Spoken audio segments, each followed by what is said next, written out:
fait, il y a très peu de gens qui sont vraiment fous ici. Je dis pas que toi, tu l'es pas, hein. Je dirais même que t'as l'air carrément déjanté. Mais c'est pas pour ça que t'es ici. Non, c'est pas pour ça que t'es ici. C'est uniquement à cause du système. Ça, c'est la télévision. Tout est là. Tout est là. Regarde, écoute, à genoux, prie. La pub. On n'est plus productif, on ne sert plus à rien, c'est fini, ils n'ont plus besoin de personne. Tout est automatique, c'est quoi notre rôle maintenant? On est tous des consommateurs, Jim. C'est bon, dépense un max, tu seras un bon citoyen. Mais si tu dépenses pas, grand chef, si tu dépenses rien, t'es quoi? Hein? T'es quoi? Un malade mental! But now we come to a period that I call the battle for identity. Lies my grandma told me. Yeah, superstitious devices. Lies my grandma told me. What? Urban mythological rules. Bubble mice, yeah.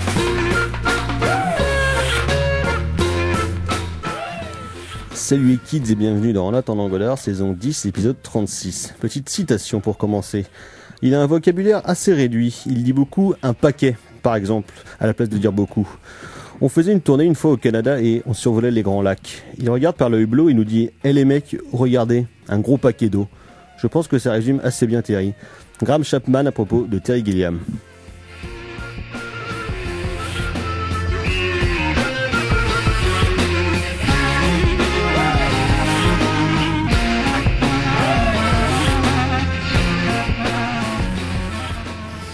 Et oui, vous êtes bien dans En attendant Godard, l'émission de cinéma qu'elle est mieux que les autres, et donc de Terry Gilliam. Ce soir, il en sera question à l'occasion donc d'une émission spéciale que nous consacrons au cinéaste d'origine américaine naturalisé anglais dans les années 90.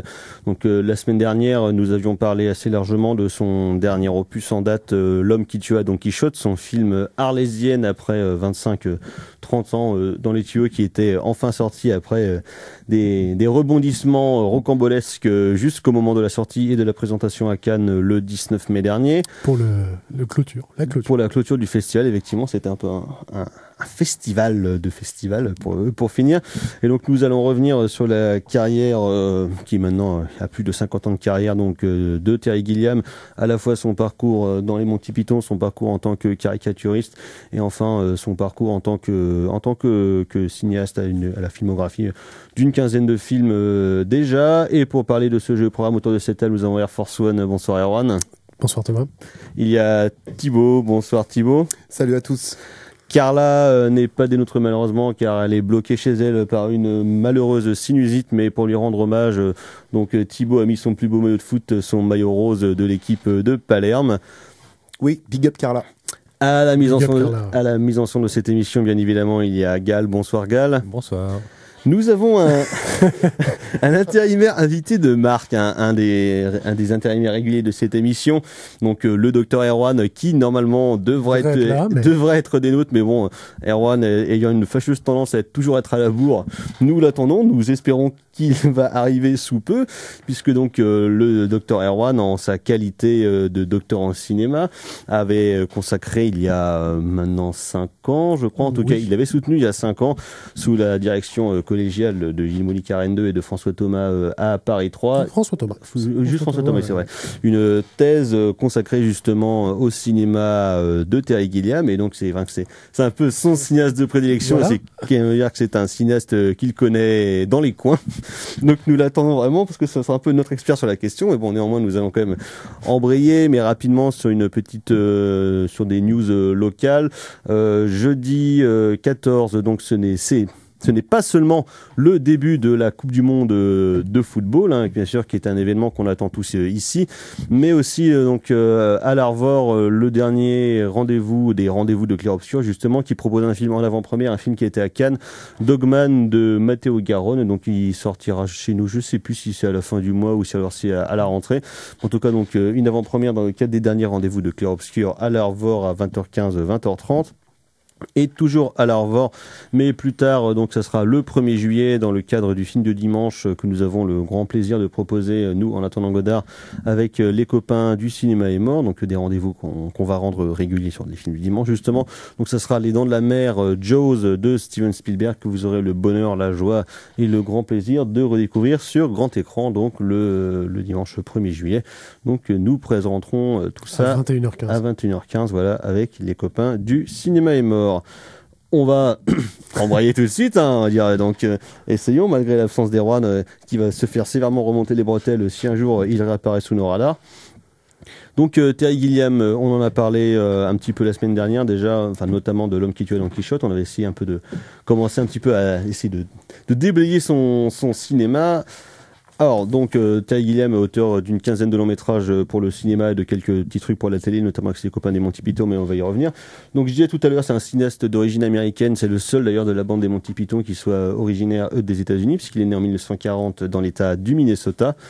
Et donc très vite, assez jeune en tout cas à cette époque, il commence déjà à faire des caricatures et à faire, on va dire, des animations. Et donc dans les années 60, il a le grand plaisir de travailler pour un des plus grands magazines satiriques aux États-Unis qui s'appelle Mad, donc de Kurtzman. Et donc là, il commence à faire un peu a commencé à définir son style, à avoir son style de dessin qui est assez grotesque et surtout son humour vraiment très satirique qui se retrouvera après à la fois dans ses films, donc que ce soit de la satire politique, de la caricature de personnages célèbres, d'événements, et toujours en réutilisant un petit peu les mêmes principes sur lesquels on va revenir.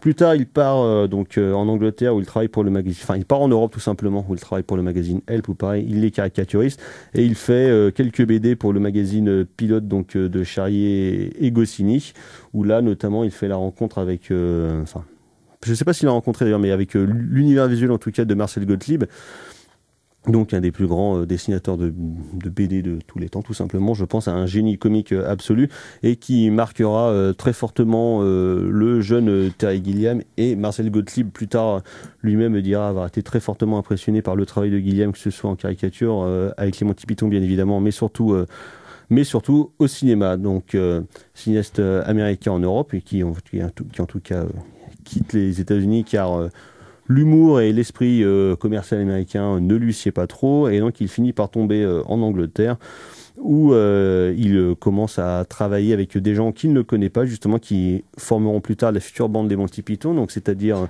En fait, les Monty Python, c'est une réunion de plusieurs talents qui en fait ne se connaissent pas du tout à la base, enfin en tout cas pour la plupart, mais qui fonctionnaient plutôt par binôme. Donc il y avait, je crois que c'était à Oxford ou Cambridge, donc c'était John Cleese et Graham Chapman. Et l'autre à Oxford ou Cambridge aussi, pareil, je sais plus. Il y avait Michael Palin et Terry Jones. Eric Idle est venu se greffer par-dessus, et pour faire le générique des émissions et les différentes animations, il y avait donc Terry Gilliam, l'américain, qui là mettait lui aussi en fait apprenait sur le tas un petit peu. D'abord dans leur première série qu'ils ont fait ensemble, donc Do Not Adjust Your Set, où ils écrivaient donc des choses ensemble, mais aussi des choses pour un grand comique américain sur la BBC, anglais pardon, sur la BBC, Marty Feldman, qui est une de leurs plus grosses influences. Marty Feldman, on le connaît par exemple parce qu'il joue Igor le bossu dans Frankenstein Jr. Tout à fait, de Mel Brooks. Donc, voilà, exactement, qui est un grand nom comique du cinéma anglais et même de l'humour anglais de manière générale des années 60 et puis 70. Et donc là, ils rencontrent cette bande-là, ils se mettent ensemble à travailler sur ce qui donc devient le Monty Python Flying Circus, donc la fantastique série de sketchs comiques des Monty Python, et le fonctionnement qu'ils ont avec les Monty Python, même si c'est pas le sujet, mais c'est assez intéressant en fait. C'est des gens qui ne sont pas du tout potes à la base, qui ne sont pas du tout amis, et ils ont tous les membres, ils sont revenus assez régulièrement sur le fonctionnement un petit peu qu'ils avaient, c'est-à-dire qu'ils n'étaient pas du tout potes, ils se voyaient quasiment pas en dehors des tournages. C'est juste que quand ils se voyaient, ils avaient une très bonne dynamique comique d'écriture, chacun dans leur zone. Donc chacun écrivait souvent pour ses personnages. Terry Jones écrivait ses propres personnages, John Cleese, Graham Chapman, tout ça. C'était vraiment une réunion de talents assez incroyable, ce qui en fait la meilleure bande de comiques de tous les temps. Et donc Terry Gilliam là-dedans, lui, donc je disais, il faisait surtout les génériques et les différentes animations, où en fait il a commencé à mettre en place le même système d'animation qu'il va utiliser après sur les films Monty Python et sur pas mal de ses génériques, donc qui en fait est sont des animations de collage. Il reprenait différentes choses, soit donc des photos qui existaient dans la presse, des dessins, des enluminures du Moyen-Âge par exemple, qui après il animait, et toujours dans cet esprit comique des Monty Python, hyper absurde, et où surtout il n'y a pas de chute. C'est-à-dire que pour beaucoup des génériques des Monty Python, le plan le plus connu en fait, c'est un pied énorme qui écrase tout. Et c'était vraiment le principe des Monty Python. En fait, ce sont des sketchs, des gags où il n'y a pas de chute. C'est-à-dire, c'est vraiment pour prendre à rebours le truc comique de la vanne, où justement, tout d'un coup, il y aura une chute qui va faire exploser, qui va faire rire aux éclats l'audience, alors que là, pas du tout. Justement, c'était le gros pied qui écrase tout, et finalement, nique sa race, on passe à autre chose, quoi. Et c'est un truc, en fait, que Gilliam, je pense qu'il a assez retenu, parce que pas mal de ces films ou de certaines de ces scènes peuvent être vues dans ce sens-là. En fait, au lieu de conclure précisément ces trucs, il se dit on met un gros pied, on écrase tout, puis finalement c'est fini, et puis c'est mieux comme ça, quoi. C'est pas la peine de tergiverser, de vouloir faire de la philosophie ou bien quoi que ce soit. On passe directement à la chose. Et donc en 1974, les Monty Python, donc après quelques années de séparation, chacun étant parti de leur côté, ils écrivent donc leur premier long métrage, Monty Python and the Holy Grail, donc Monty Python Sacré Graal en français, qui est co-réalisé donc par Terry Jones et Terry Gilliam, qui étaient les deux qui avaient le plus de velléité de mise en scène, parce que Terry Jones par la suite aussi a fait quand même plusieurs longs métrages, dont notamment Eric le Viking. Et c'est Terry Jones qui par la suite a réalisé tous les films de Monty Python, mais là pour la première fois, donc les deux étaient en co-réalisation. Ce qui aurait été visiblement assez compliqué. Terry Jones était quand même plus sur la direction d'acteur, et Gilliam était déjà plus sur la direction artistique. Ce qu'il disait, c'était assez compliqué sur le tournage, parce que Gilliam est un cinéaste qui a un grand sens visuel. Et justement, lui, il mettait du temps à peaufiner ses décors, à peaufiner ses ambiances, en mettant par exemple de la fumée partout. Le premier plan de Sacré Graal, justement, c'est ça. Donc, c'est le personnage du roi Arthur qui est joué par Graham Chapman, qui se ramène au fond du plan avec le personnage de son écuyer Patsy, qui est joué par Terry Gilliam, qui donc frappe des noix de coco pour imiter le bruit d'un cheval au galop. C'est ça que c'est Terry Gilliam. Voilà, où il y a donc une plaine désolée, où il y a de la fumée strictement partout, on ne voit rien, et tout d'un coup, les deux personnages surgissent au fond du plan pour révéler justement ce premier gag puisque au son on entend. Voilà, c'est ça. Donc on entend un cheval qui galope, et en fait non, justement, premier gag, c'est un mec avec des noix de coco. Après on ne sait pas si ce sont des noix de coco amenées par des hirondelles de Méditerranée ou bien occidentales, ce qui est une autre question qui divise vraiment le monde depuis une cinquantaine d'années.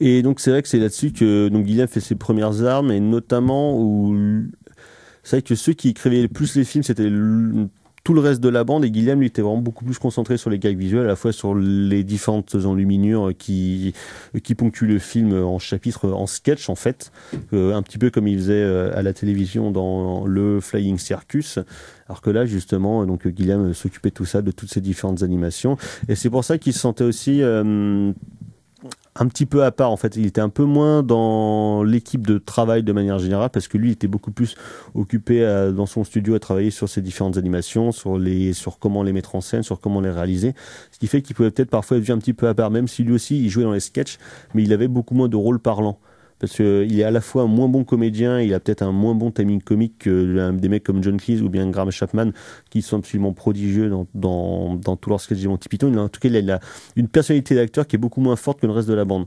C'est pour ça qu'il était du coup, lui, un peu plus, pas dans l'ombre, mais en tout cas parce qu'il faisait partie de la bande, parce qu'il faisait partie de la bande des 6 tout le temps, c'est les 6 qui sont cités, mais lui, il était tout de suite plus dans un travail visuel que le simple travail d'écriture, même s'il a coécrit, je crois, quasiment tous ses longs métrages pour le cinéma. Mais ouais, déjà il était un petit peu à part, et donc quelques années plus tard, donc comme entre chaque film de Monty Python, il y a quand même pas mal de temps de séparation entre Sacré Graal et La vie de Brian. Je crois qu'il y a 5 ans, et après pareil, ils ont attendu 8 ou 9 ans avant de faire Le sens de la vie en 83, qui s'est tapé le Grand Prix du jury à Cannes d'ailleurs. Et donc déjà dès Sacré Graal aussi, par rapport à la fois à l'univers des Monty Python et à ce que développe, et là ce que tu expliquais en fait, d'où vient aussi on va dire ce que tu appelais le sens visuel chez Terry Gilliam, c'est aussi le côté à la fois un excès, une surcharge aussi, donc un travail sur le décor, sur le faux, sur comment on peut dire ça, sur un côté à la fois exagéré, grotesque, puis avec énormément, c'est toujours une confluence aussi de beaucoup d'influences, justement. C'est-à-dire qu'on va être vraiment sur, je sais pas moi, le côté, tu parlais de d'enluminure moyenâgeuse littéralement utilisée, et en même temps, ce qui intéresse Gilliam et les Monty Python à ce moment-là, hein, comme le film est co-réalisé avec Terry Jones, c'est aussi, je parlais de confluence, et même pratiquement de conflagration, c'est-à-dire qu'on va se retrouver avec des épisodes complètement anachroniques. On va dire que c'est un réservoir à tous les possibles. C'est un réservoir à tous les possibles C'est qui vraiment participe à ce côté ultra absurde. Effectivement, donc dans Sacré Graal, donc il y a des scènes à l'époque contemporaine justement où des flics vont enquêter sur un chevalier qui a buté un historien qui parlait à la télé. Tout ça, c'est un peu ce dont on parlait déjà la semaine dernière pour l'homme qui tua Don Quichotte. Parce que déjà, c'est ce qui l'intéresse aussi. C'est le principe des Monty Python en fait, du coup, de faire des trucs ultra absurdes qui n'ont absolument aucun sens, de tout d'un coup mettre des bagnoles dans un film du Moyen-Âge. Ou dans La vie de Brian, moment il y a une séquence où le perso de Brian est sauvé par des extraterrestres qui le balancent, je sais plus où, dans sa chambre, trucs comme ça. Des trucs qui n'ont strictement rien à foutre là, qui cassent complètement la narration qu'ils ont l'habitude qu'on aurait l'habitude de voir en fait. Et tu vois, en termes de scénario aussi, c'est que ce qui va intéresser quand même on va dire les Monty Python, et donc en particulier de Terry Gilliam, c'est que on joue aussi sur des registres aussi de récits et de manière de raconter une histoire. C'est-à-dire qu'on est à la fois sur le conte, comment une narration se met en place, sur le fantastique, de toute façon, et du coup la mise en abîme. C'est-à-dire aussi, il y a beaucoup de moments dans les Monty Python où des personnages se mettent à prendre en charge la narration d'un autre récit en interne, avec des choses complètement absurdes. Je pense à cette scène qu'on a revue l'autre jour où, dans Sacré Graal, en fait, où on nous raconte on va utiliser une grenade parce qu'il y a un lapin terrifiant, etc., qui saute à la gorge. Le Holy Grenade. Et du coup, on fait durer, par exemple, le récit en disant donc il faut compter jusqu'à 3. Mais pas 4. Et ainsi jusqu'à 3, tu compteras. Voilà, et ça dure. C'est les scènes qui sont étendues justement jusqu'à. Et à 5, évidemment, non. Donc voilà, c'est 3, etc. Toutes ces formules-là, et on peut dire aussi ça, c'est-à-dire que Terry Gilliam et les Monty Python, mais toute l'influence qu'ils vont avoir, je pense que par exemple en France, c'est clair que les nuls, par exemple, ont biberné. Oui, les nuls ont toujours dit que le sens de la vie était une grande influence pour eux. Mais pour rebondir sur ce que vous disiez sur la temporalité, on peut faire. Il y a, par exemple, le gag de 1, 2, 3, il se retrouve aussi dans Munchausen, mais Gilliam, après, va reprendre un petit peu cette temporalité un petit peu fluctuante, on va dire ça comme ça, pour, dans ses métrages, notamment, les premiers cartons de Brasil et des aventures du baron de Munchausen, qui sont de cette veine-là. En fait, on est 1 heure, on est un vendredi, par exemple, c'est le début de Munchausen, on est vendredi, le début de Brasil, c'est 1 heure. On ne connaît pas l'année de Brasil. On est quand même dans une dystopie rétro-futuriste, mais on sent qu'on pourrait être un petit peu loin, mais pas trop non plus, parce qu'on n'est pas dans de la pure science-fiction, on va dire, où la science a fait d'énormes progrès. On n'est pas du tout à ce niveau-là. Mais c'est qu'il va reprendre, en fait, ça va irriguer après plusieurs métrages. Après la grande temporalité, ça sera aussi 12 Monkeys. L'armée des 12 singes, évidemment. Qui reprendra le truc. Mais voilà, et c'est dès le début, en fait, il reprend certains codes, en fait, pour essayer d'affranchir ces films, que ce soit des objets plus ou moins, intemporels. Ça lui permet aussi de véhiculer du coup son message. Je pense notamment à Brasil, qui est un film qui parle autant du passé que du futur, que maintenant de 2018. Et à la fois, on parlait de la porosité déjà la semaine dernière par rapport à des lignes de temps, des lignes de récit, comment on va passer d'une époque à une autre, et aussi tout ça passe par des différents régimes aussi que ce soit de perception, que ce soit les rêves, que ce soit des hallucinations, des drogues, etc. La fantasmagorie, le fantastique. Peut-être que des moments un peu... L'altération de la réalité, en fait. Ouais, et comment aussi il puise à une source qui est un imaginaire aussi de l'enfance, de tous ces possibles aussi, tout ce qu'on peut mettre à l'écran. Il y a beaucoup de personnages d'enfants dans ces films, de manière générale. Dans Bandi, c'est quand même une chambre où l'espace d'un placard va se creuser. Où le mur carrément se pousse pour aller voyager dans le temps. Parce qu'il y a beaucoup de personnages référents dans ces films. Et ça, c'est jusqu'à zéro théorème. Qui sont soit des enfants, soit qui se corrèlent l'imaginaire d'un enfant. C'est ça. Que ce soit donc le personnage de Cole, qui est joué par Bruce Willis dans L'Armée des 12 singes, qui en fait serait pas attardé, mais en fait se réfère constamment à son imaginaire d'enfant, à ce qu'il a vécu avant l'apocalypse. Le personnage de Bandi, de Ty de Land, de Munchausen, les personnages principaux en fait sont des enfants. Et même dans Munchausen, il y a le personnage du baron et il y a en plus son sidekick. Voilà, la petite fille Sally. La petite Sally qui participe de ça aussi. Et comment sur le rapport aussi personnage, acteur, figure, comment il va aussi se jouer de ça jusqu'à l'imaginarium du docteur Parnassus, etc. Mais il y a la fantaisie aussi au sens IE et Y aussi de tout le... J'arrive pas à trouver le bon terme en fait, c'est que c'est aussi ça, moi je le disais déjà, c'est pas un cinéma qui me passionne absolument, celui de Gilliam, mais ce côté d'une fabrique aussi d'un décor en temps réel et qui est aussi une fabrique de fiction et d'imaginaire qu'on voit dans le plan. Il y a un truc de briques et de broc là-dedans. Il y a toujours la fabrique de la bricolage, en fait. Et puis, il y a la fabrique de la fiction et l'imaginaire qu'on voit en direct. Il y a ça notamment dans Munchausen, par exemple. C'est tout le but de Munchausen. Et aussi, comment faire venir, peut-être que Munchausen, vous serez d'accord avec ça ou pas, il y a aussi le côté art vivant, enfin art du spectacle au sens théâtre, cirque, etc. Art de rue. Voilà. Aurillac, Chad. Big up Simon. Mais oui, à l'intérieur du plan ou du décor et de l'univers du film qu'il met. Et tout ça joue aussi avec la porosité, jusque l'homme qui tua Don Quichotte avec ce château à la fin, qui à la fois pourrait être à l'époque de Don Quichotte dans le film, et qui est en même temps là un véritable château qui se passe au présent, puisque c'est un producteur russe qui veut de vodka, qui veut que justement on ait pour des négociations, des négociations en tout cas par rapport au film en cours qui est en train de se faire, que lui produit, en tout cas il fait de la vodka à côté, qu'il doit avoir justement qu'il y a des velléités en tout cas dans son goût à lui, qu'on ait des soirées justement costumées dans un château où tout le monde est. Comme à encore une fois, manière de rejouer. De la chevalerie, qui a rapport avec Don Quichotte, tout ça.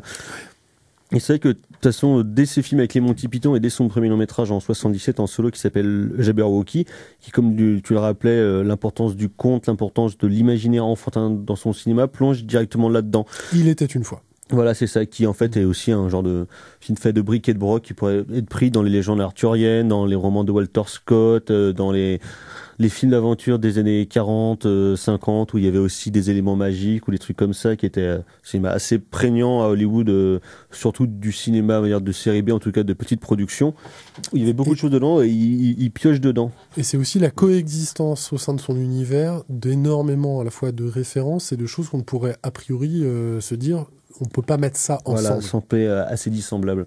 Ouais, il y a quasiment un côté collage, sampling aussi de choses, d'univers. Tu parlais de le côté même, on peut pas dire non plus steampunk, mais tout ce côté un peu rétro-futuriste ou de choses. En Brésil, par exemple, qui est quand même un film matriciel aussi pour beaucoup de cinéastes. Et qui reprend pas mal aussi dans son avant-dernier, donc Zéro Théorème, qui était sorti il y a 3 ans avec Christopher Waltz. Vous savez qu'il plonge pas mal là-dedans dans des dystopies, soit qu'elles soient du passé, en fait, soit qu'elles soient futuristes ou rétro-futuristes, que ce soit Brésil, que ce soit l'Armée des 12 singes. Et mine de rien, il anticipe beaucoup, dès le début peut-être aussi, le côté la virtualité. C'est-à-dire vraiment le fait d'être projeté dans un univers. On pourrait même se dire, je pense qu'il y a pas mal de concepteurs, même peut-être de jeux vidéo, qui se sont dit ou qui ont vu des choses de Gilliam. Enfin, je sais pas, ça me vient comme ça. C'est vrai que c'est très vrai, parce que en termes de projection dans un univers qu'on ne maîtrise pas et en plus avec l'imagerie de Gilliam un petit peu irréelle, c'est vrai que tu as le héros de Brésil. Munchausen, c'est le principe du film, il se projette dans sa propre aventure et en plus il embarque un petit peu. Il écrit sa propre aventure en fait. Il écrit sa propre aventure. C'est Bruce Willis dans 12 Monkeys qui se projette également, et c'est aussi dans Las Vegas Parano en fait, où il se projette dans l'espèce d'omniscience sous influence. Parce que pareil, autre veine aussi, et quelque chose de très important, et ça part aussi peut-être des Monty Python, c'est un côté aussi une satire, c'est-à-dire le côté satirique, le côté mordant, et le côté très conscient de, notamment par rapport à la société anglaise, même si lui est américain, mais par rapport au Monty Python, c'est aussi le côté l'aliénation, la bourgeoisie, l'Angleterre de Thatcher, enfin tout ça, par rapport au Monty Python, est quand même passé dans une moulinette qui est Angleterre de Thatcher, c'est un peu tardif pour les Monty Python, mais c'est vrai que c'est plutôt... mais c'est trucs qui... en tout cas, c'est tous les ressorts de la politique de façon britannique, que ce soit leur colonialisme, leur rapport avec leur ancienne colonie, ou leur rapport tout simplement aux combats sociaux et à l'avènement de la totale de la bourgeoisie sur la société anglaise des années 50-60, quoi. Mais les pavillons de banlieue, les petits travailleurs. Gilliam a toujours eu ce côté-là, c'est-à-dire que Brazil, c'est quand même aussi un récit qu'on peut dire assez kafkaïen. C'est-à-dire, c'est kafkaïen, orwellien. Voilà. Et ça, c'est présent jusqu'à Zéro Théorème, et même dans L'homme qui tua Don Quichotte, c'est quand même aussi la situation de l'homme face à l'aliénation, face aux images, face à plein de choses. Enfin, il est vraiment aussi sur ce thème-là, ou sur une manière de travailler ça. En fait, on pense beaucoup que Gilliam est un cinéaste de l'imaginaire, ou la prégnance de l'imaginaire, on pourrait le raccrocher un petit peu à des Guillermo del Toro, aka Guillermo del Burrito pour Otoma, ou un Tim Burton. Et en fait, je dis pas que les deux autres sont apolitique, loin de là. Mais Gilliam, en fait, en revoyant notamment... Ça a changé pour certains. Brazil est un film extrêmement énervé, en fait, par rapport à la condition humaine, à la condition de l'individu broyé par le système. Et c'est toujours ça. Et même le personnage dans 12 Monkeys, l'homme face au système. C'est toujours l'homme face au système. Alors, en revoyant un petit peu les films en préparant l'émission, c'est quelque chose qui était passé à la trappe, en fait, dans ma lecture du cinéma de Gilliam. Et en revoyant, par exemple, Brazil hier soir, j'étais vraiment interloqué de voir, en fait, toute l'énervement de Gilliam par rapport à ça. Et même Munchausen, qui pourrait être un grand film épique, d'aventure, avec une production design de taré, qui fait vraiment la part belle à l'imaginaire. Il y a une réplique à la fin de Munchausen, citée par Jonathan Pryce, qui est mise en perspective par Gilliam, avec une férocité hallucinante sur le droit de vote, ou sur comment une élite politique, en fait, arrive à corrompre en fait, c'est son rapport ces sujets, quoi. C'est assez hallucinant. C'est le côté anglais, mais est-ce qu'il n'y a pas en termes de contexte par rapport à Brazil, est-ce que le film, alors c'est Alan Parker ou pas, le film avec Pink Floyd? Oui, non, si, c'est Alan Parker, The Wall. Parker, comment s'appelle ce film déjà? The Wall, tout sensiblement les mêmes années. J'y retrouve un peu ça aussi. Je sais pas pourquoi. Je pourrais en mettre dans un corpus comme ça. C'est le début des années 80 aux États-Unis, c'est l'arrivée de Reagan, c'est la fin des démocrates, la guerre du Vietnam est finie depuis 10 ans, c'est la fin du Hollywood, c'est la fin de beaucoup d'illusions, en fait. C'est American Gigolo. Elle était déjà perdue, on va dire, à la fin des années 60, mais là, en fait, Brazil, c'est le post-traumatisme. 85. Ouais. 84 aux États-Unis, mais 85 chez nous. Ouais. Donc voilà, Thibaut parle de Munchausen, donc on va tout de suite écouter un extrait de la bande générale de Michael Kamen, et on reviendra au cinéma de Terry Gilliam tout de suite après.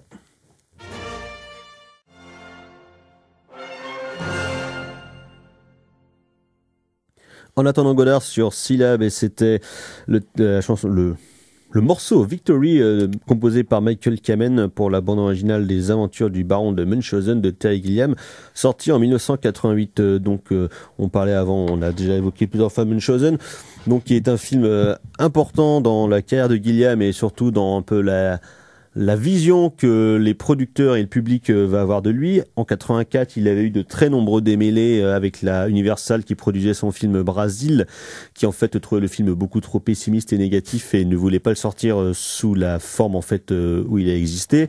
Et donc ils avaient remonté son métrage de 2h20 en un film de 94 minutes, donc de 1h34, ce qui avait considérablement échauffé Gilliam, qui avait payé de sa poche à l'époque une pleine page de pub dans Variety, donc un peu la bible du cinéma aux États-Unis, et donc qui demandait à Sid Sheinberg, donc le patron de l'Universal à l'époque, quand allez-vous sortir mon film? Donc en plus une page de pub dans Variety, ça coûte cher, et de sa poche, donc il était vraiment hyper investi là-dedans. Il a eu relativement gain de cause, puisqu'il y a eu donc la version de 94 minutes qui est sortie, un remontage de 2 heures qui est sorti, une version en Europe donc de 2h20 qui est celle que nous on avait eu chez nous. Et donc c'est un film qui a été à la production extrêmement compliquée, à la sortie ultra bordélique, qui est d'ailleurs relaté dans un formidable bouquin, The Battle for Brazil, justement, qui relate tout la production et le tournage du film, mais qui néanmoins assoit la réputation de Gilliam à la fois en tant que metteur en scène et en tant qu'auteur au sens cahier du cinéma, on va dire, donc de cinéaste qui a une véritable patte visuelle et qui justement a réussi à s'extirper un petit peu de du caractère Monty Pythonesque qu'on pouvait donner à son film, parce que ce soit dans Jabberwocky ou dans Bandit Bandit, ça faisait quand même beaucoup référence. Il y avait dans Bandit Bandit, donc Time Bandit, son film de 82, des acteurs justement des Monty Python. Il y avait notamment John Cleese et Michael Palin. John Cleese qui joue un formidable Robin des Bois, mais qui qui était un film fantastique, plongé dans l'enfance, tout ça, et qui donc là, avec Brazil, il arrive à faire quelque chose de différent.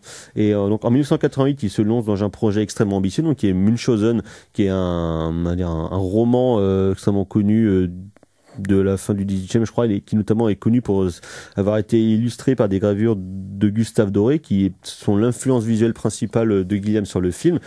Donc le tournage à Rome, à Cinecittà, et à la production absolument catastrophique. Différents producteurs se sont succédés dessus. C'est notamment dirigé par Thomas Schully, qui est un producteur allemand qui se lançait dans le cinéma, mais qui visiblement n'était pas supra-calé en termes de budget, en termes de production. Il tournait avec des Italiens, donc avec plein d'Italiens qui n'en avaient strictement rien à branler, parce que les mecs faisaient absolument ce qu'ils voulaient, parce qu'ils étaient chez eux, quoi.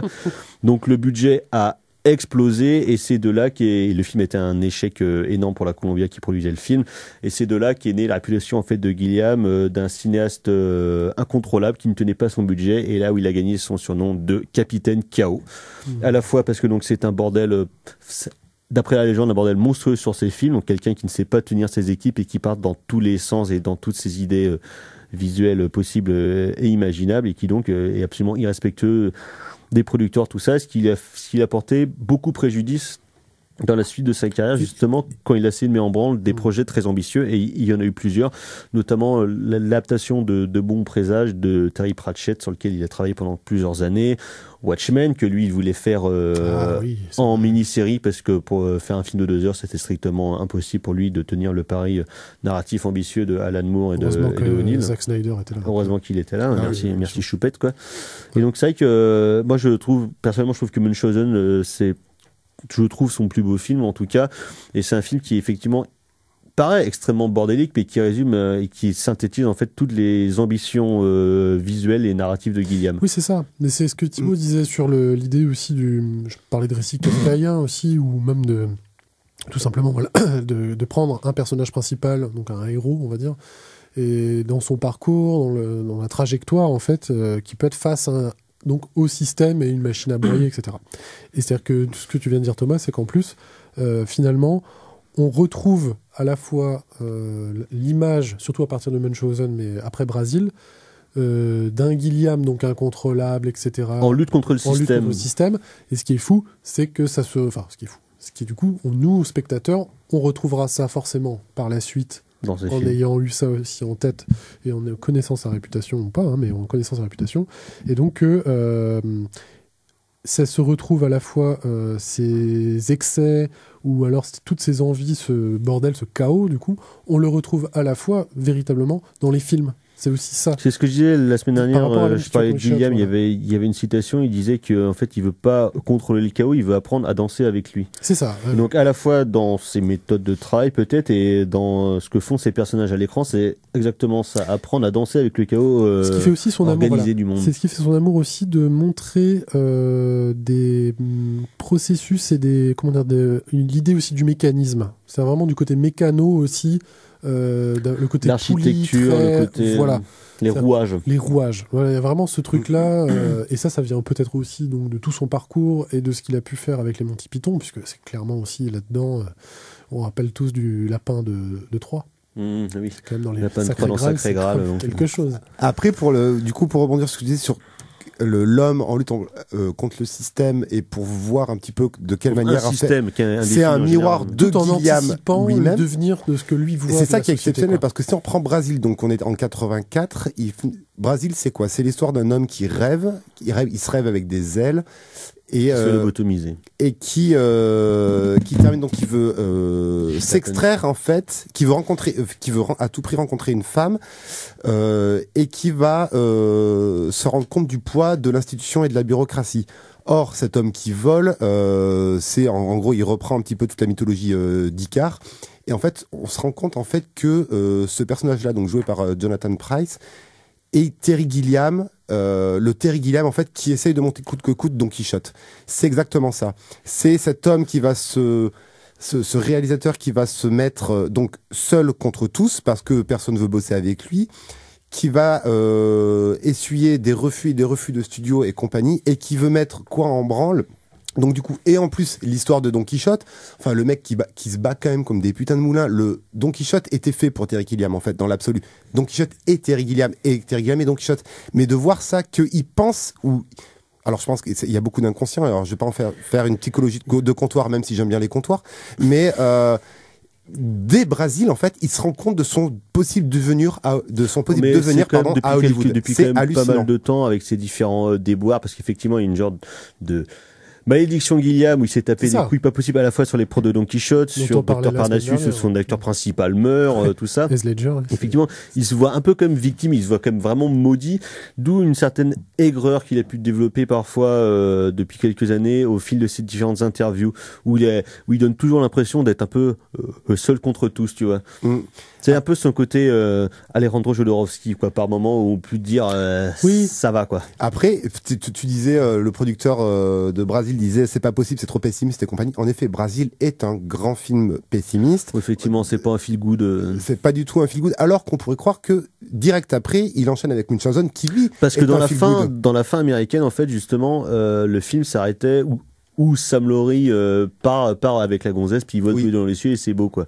Voilà. Il n'y avait pas toute la lobotomie de la fin. Il n'y avait pas la lobotomie de la fin. Tout le petit goût de caca qu'on trouve derrière, quoi. Oui, qui est un plan absolument fabuleux et qui renvoie finalement à la dernière séquence de 1984 de George Orwell du bouquin. On est exactement dans cette même logique-là. Mais ce qui est intéressant, c'est de voir une telle vision pessimiste du présent et de l'avenir, et en même temps, direct après Munchausen, faire une déclaration d'amour à l'imaginaire. Avec Fisher King.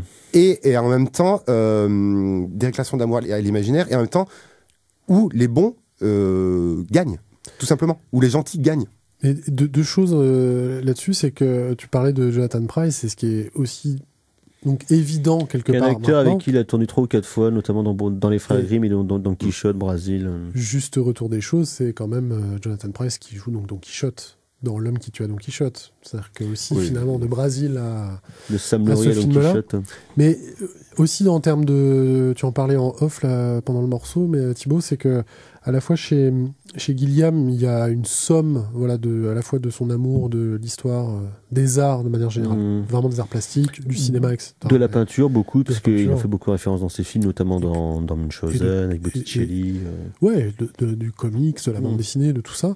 Vraiment des arts plastiques, des arts en général, quoi. Il y a du cartoon.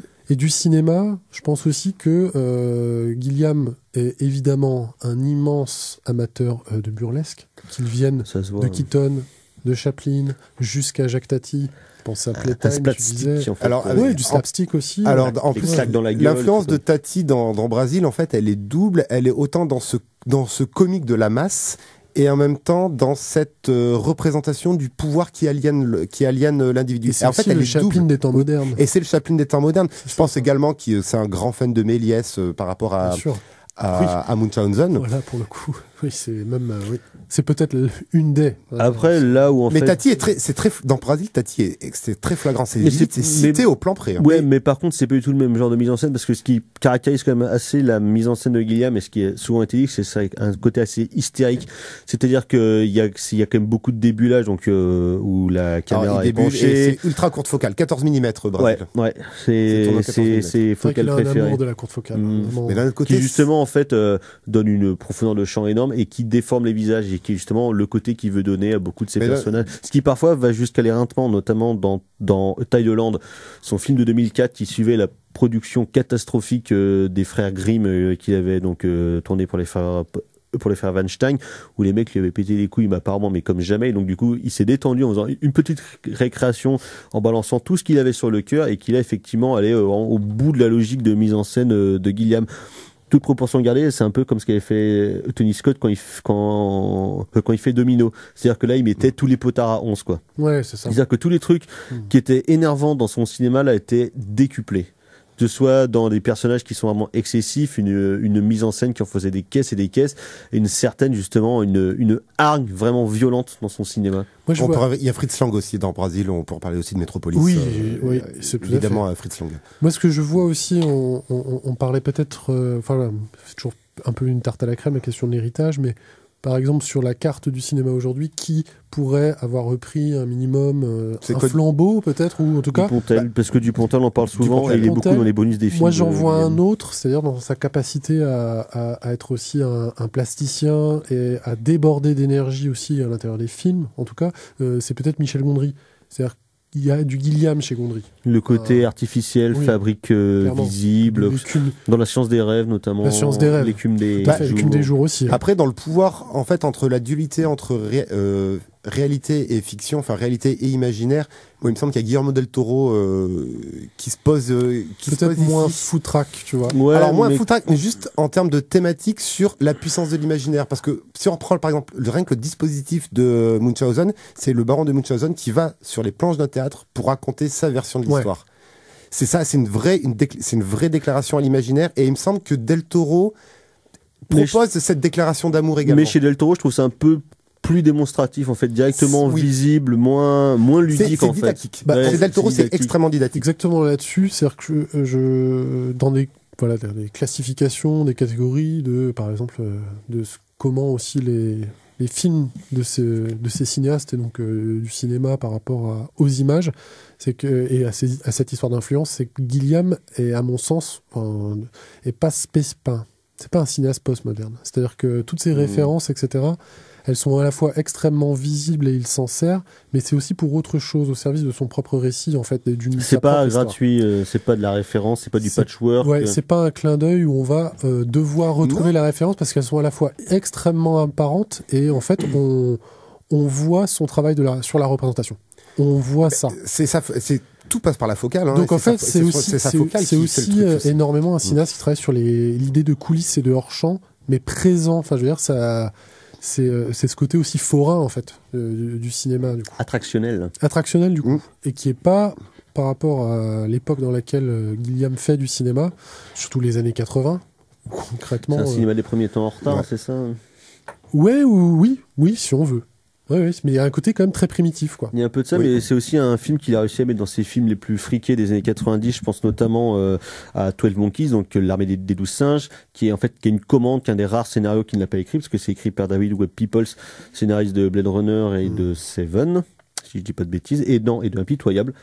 Non, de Seven, c'est Anthony. Ouais. Michael, et donc voilà, et donc première fois qu'il tourne avec qui à l'époque est la plus grosse star américaine des années 90, donc Bruce Willis. Et là, qui en devenir Brad Pitt. Voilà, et donc justement, il veut faire autre chose du personnage de Brad Pitt. Il a dit, tu le fais pas de Bruce Willis, tu fais pas ton fameux regard bleu acier, genre beau gosse machin. Effectivement, à la fois, je trouve une des plus belles performances de Bruce Willis. C'est un film qui est en termes science-fictionnels, c'est plus de l'anticipation d'ailleurs, c'est de la fiction spéculative plutôt que de la SF d'ailleurs, où il est dans un monde post-apo qu'il a pareil fait de briquet de broc, un personnage remonte dans le temps pour voir l'origine d'un virus qui a décimé l'humanité. Et en même temps, derrière l'ombre de la jetée de Chris Marker. Voilà, avec une toile de fond sociale très prégnante et politique. Et où l'institution toujours, et ici c'est l'institution. Où là aussi d'ailleurs, il a réussi à faire pareil. Très sombre aussi, dont on a. Et dans sa mise en scène, t'as un making-of qui est très chouette sur le film qui s'appelle The Hamster Factor, réalisé par Keith Fulton et Luis Pepe, qui ont fait Lost in La Mancha, donc sur le film jamais fait de Don Quichotte en 2001. Donc le film s'appelle The Hamster Factor parce qu'en fait il y a un moment pendant une scène qui se passe dans le futur où le personnage de Bruce Willis parle. En arrière-plan d'un laboratoire, on voit un hamster qui tourne dans sa roue. Et en fait, Gilliam a fait refaire la scène plusieurs fois, pas parce que Bruce Willis n'était pas au taquet, mais c'est parce que le hamster ne tournait pas dans sa roue. C'est-à-dire que c'est un genre de point de détail qui en fait avait son importance pour lui, pour la compréhension de l'intrigue, pour la compréhension du personnage de Bruce Willis, donc Cole, et la clarté de l'intrigue, qui en fait est un truc qu'on voit à peine en plus, mais qui pour lui était extrêmement important, et c'est ça pendant tout le film en fait, c'est ce côté ultra pointilleux dans le moindre détail. C'est ça. Des trucs qu'on pourrait penser un peu... Après, c'est comme un graffiti en fond de plan sur un mur qui est extrêmement. Après, dans 12 Monkeys, par rapport à revenir à cette focale, il filme aussi les scientifiques pareil avec cette ultra courte focale. Beaucoup de contre-plongées. Qui déréalise du coup cette menace, mais du coup qui la rend encore plus menaçante parce qu'elle devient un concept. La menace. C'est le principe de la caricature, quoi. Ça le rend grotesque. C'est extrêmement prégnant dans ce film-là. C'est peut-être ça, ce terme, le côté grand caricaturiste en fait. Et puis après, ça dépend ça peut être inégal aussi chez Gilliam. Parfois, c'est un peu. Alors que si on navigue un petit peu dans sa filmo, alors que dans Las Vegas Parano, voilà, j'allais bien justement. Alors que dans Las Vegas Parano, ce côté déréalisé en fait n'est pas pour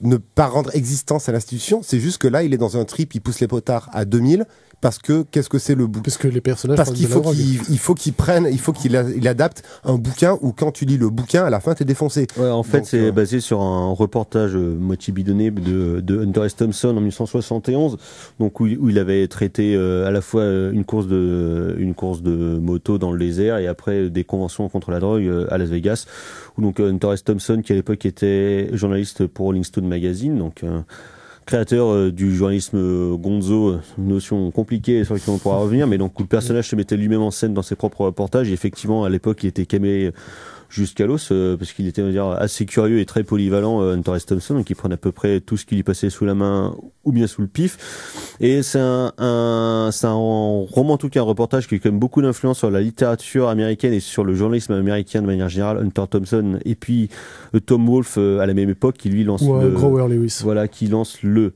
nouveau journalisme justement, et c'est un bouquin qui était dans les tuyaux pour être adapté pendant longtemps.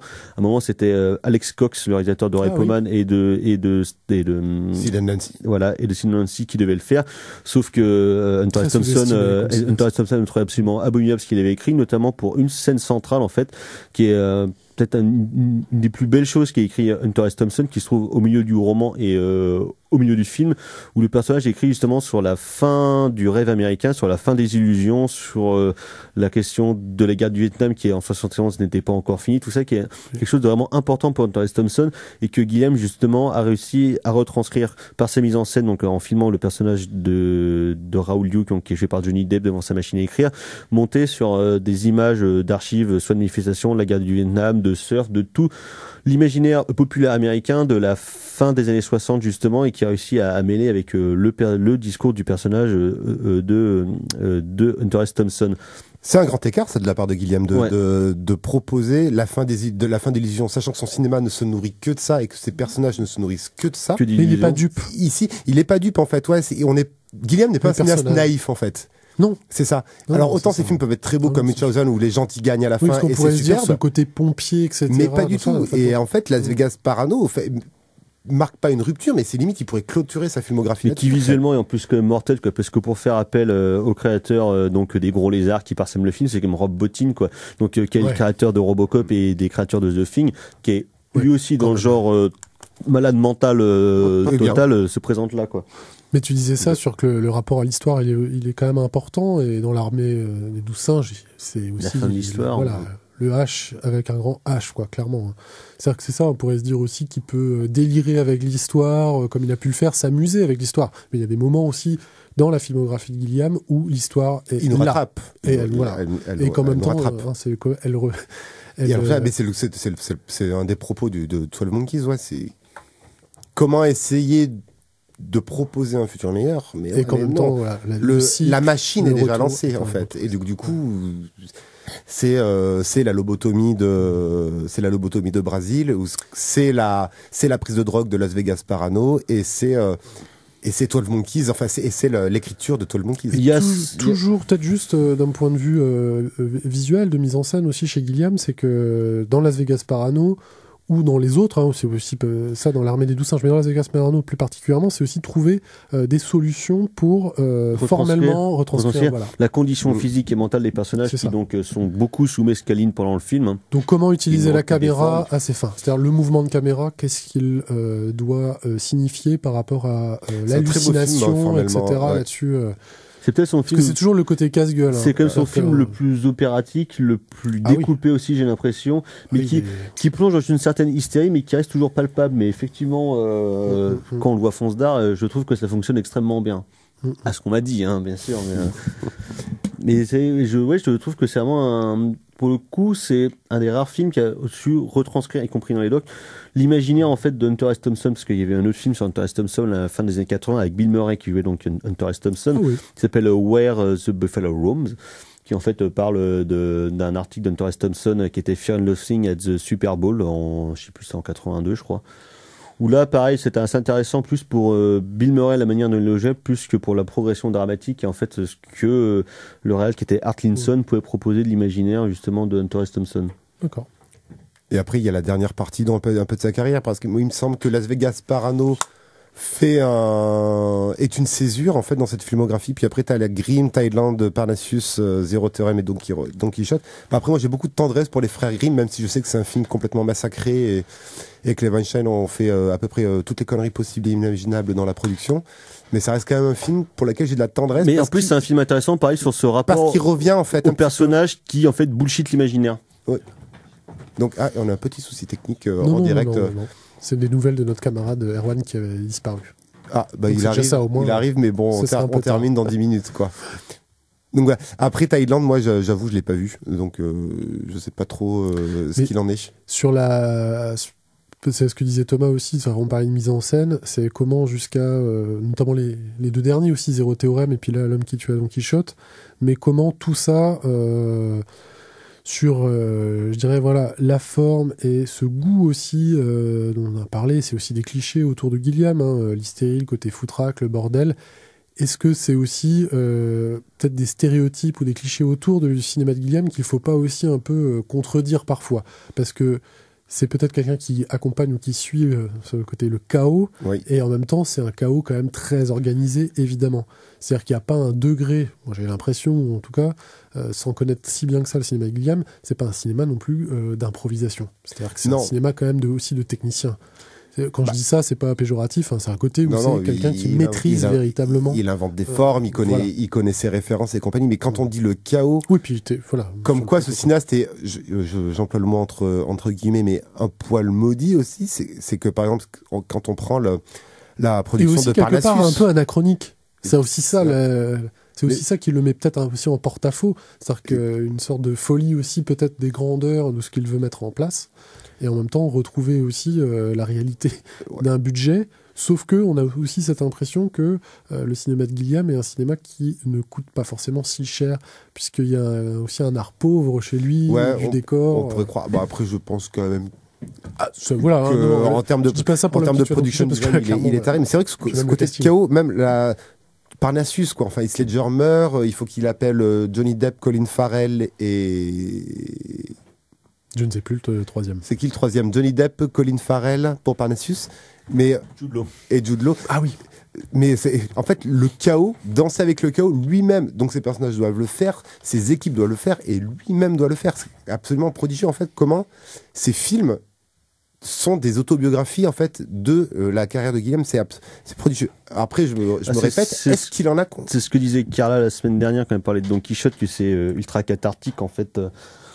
À chaque fois, mais de toute façon, sur tous ces projets, même. Oui, mais ça peut. Cathartique, d'accord, oui. Mais c'est. Enfin, vu ce qui se passe au cours du processus de production et jusqu'au résultat terminé, j'espère que surtout la catharsis, elle s'opère pas dès l'écriture, parce qu'il va pas se dire, je vais écrire un film où de toute façon, ce sera. Mais t'as l'impression que si, en fait, c'est ça qui est fou. Je reprends toujours ce terme, c'est assez par fascinant. contre quelqu'un qui, à mon avis, je disais, qui à la fois maîtrise l'idée d'improvisation, mais par contre, je pense que c'est quelqu'un qui a une réactivité et on va dire que son adaptation à tout ce qui peut se passer dans le contexte de tournage, d'adaptabilité, voilà, mais dans le contexte, voilà, d'un processus de tournage d'un film, s'il se passe quelque chose, il peut aussi s'en servir. Et c'est pas toujours le cas qu'il se passe quelque chose. Ouais. Après, mais chez lui, il se passe effectivement, il a une sorte de malchance. C'est-à-dire que quand c'est la merde, quand même, il sait en fait le retourner Sauf pour Don Quichotte, où là, je crois que c'était trop. Oui, bah là, c'est un peu le point de non-retour. Mais il en sera sorti Lost in La Mancha aussi. Donc c'est ça. C'est-à-dire qu'il arrive aussi à. Je crois qu'il aurait préféré que Lost in La Mancha sorte pas. Ce qui est très beau, c'est qu'il aura toujours réussi quand même à aussi entretenir sa légende. C'est-à-dire que c'est ça. C'est-à-dire qu'il y a une légende qui est fidèle aussi à la fois à son univers et fidèle à lui sans s'être renié non plus.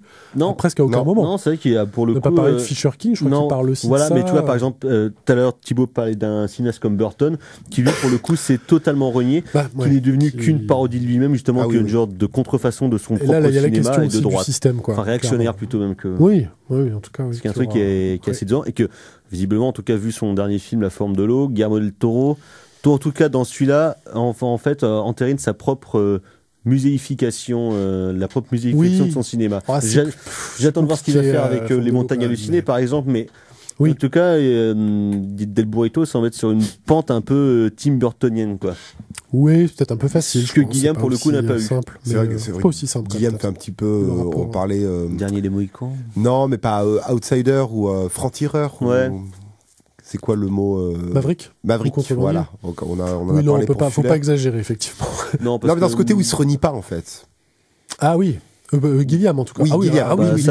Pour le coup, c'est un mec qui reste droit dans ses bottes, quoi. Oui, là-dessus, on peut pas dire le contraire. Ouais. Donc voilà, messieurs, c'est le magnifique cinéma de Terry Gilliam. On a réussi à le faire. Le Doc Erwan donc s'excuse platement pour des questions justement de travail. Il a l'idée saugrenue de travailler, d'avoir un travail, un salaire. C'est une drôle d'idée quand même. C'est lamentable. Il est pas très Gilliam. Ah non, pas du tout. Ce qui du coup l'a empêtré dans des problèmes et il s'en excuse bien évidemment platement. Donc on vous encourage bien évidemment à découvrir donc Quichotte qui est encore dans les salles, à redécouvrir la magnifique filmographie de Terry Gilliam. Oui, les films sont facilement accessibles. Voilà, qui vous fera voyager, comme on dit. Et redécouvrir les Monty Python si vous ne connaissez pas. Ah bah ça, là par contre, si vous connaissez pas, même pas vous m'adressez la parole. Vous arrêtez d'écouter cette émission. Exactement, barrez-vous. Les coups de cœur. Eh bien moi c'est le troisième volet cette fois parce que j'avais dit que c'était déjà le troisième la semaine dernière, mais non, là c'est le cas. Quoi. Dans cette collection autour des écrivains, donc c'est pas cinéaste de notre temps, mais c'est autour des écrivains, collection initiée notamment par Bernard Rapp, et là c'est Is Dead, portrait incomplet de Gertrude Stein, qui est un film de 2000 ou 99, 2000 je crois, d'Arnaud Despalières, qui est un très très beau portrait de cet écrivain. Thibaut, mon cher. Alors moi, de politique carrément fleurée. Un big up aux gaziers, donc les gaziers, pas les pélos, mais les gens qui travaillent dans le gaz, du site GRDF de Clenay. Donc voilà, un big up à eux. Et puis revoir Brasil de Terry Gilliam. Là, film c'est extraordinaire. Ça se tient. Tes coups de cœur sont cohérents. Gal, mon cher. Alors oui, moi ce sera Un temps pour vivre, un temps pour mourir de Oussa Ossienne, une très belle chronique sur son enfance.